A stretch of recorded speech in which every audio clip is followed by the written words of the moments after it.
glute set into hip turn. So we're gonna use the single leg position and performing the glute set into the single leg hip turn to kind of change the orientation of our hip position, which is gonna allow us to train multiple muscles that are in and around our hip. So our off leg, so if I'm sitting on my left leg, when I bring that right leg up, if I focus on bringing that right leg as high as I can while keeping the stance leg or the bottom leg all the way straight, usually you'll feel more glute recruitment.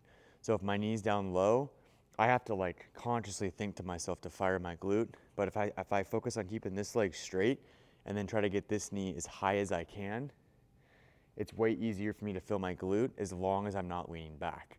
If I lean back, it turns into my abs and my hip flexor. I want to stay nice and tall. My shoulders are stacked above my hips, and I'll immediately feel more contraction in that glute as that knee comes up high. So the goal here is to kind of hold this top position for maybe like 3 to 5 seconds and really squeeze that glute as hard as you can. That's going to hit our major glute muscles. And then we go into a hinge. So I slightly bend my knee, so my knee is straight here. And then as this right leg drops, I bend my left leg and I'm going into a hinge.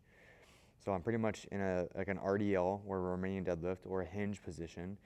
And then I like to throw my hands out to help cue my mind that my torso, my upper body, needs to rotate as far as this back leg.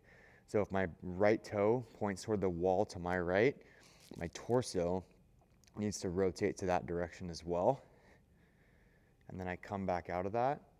And then when I stand up, I drive that knee up, fire that bottom leg straight, and I can feel my glute turn on. So the other piece of this is your foot, that stance leg. Your foot's gonna be really working as you're moving through these different planes of motion because of the perturbations, meaning your body's kind of moving through space. And then we're syncing up our foot into our hip. So again, bottom leg or my stance leg needs to stay straight when I'm at the top. The higher I bring the off leg up in the air while keeping the bottom leg straight, the more I'm gonna feel it in my glute. As the top leg drops, I'm gonna slightly bend my knee, go into a hinge, and then I throw my arms out to kind of help give me a cue to rotate my torso as far as my back leg is rotating. Come back out of that, stand up, fire that back leg, and repeat.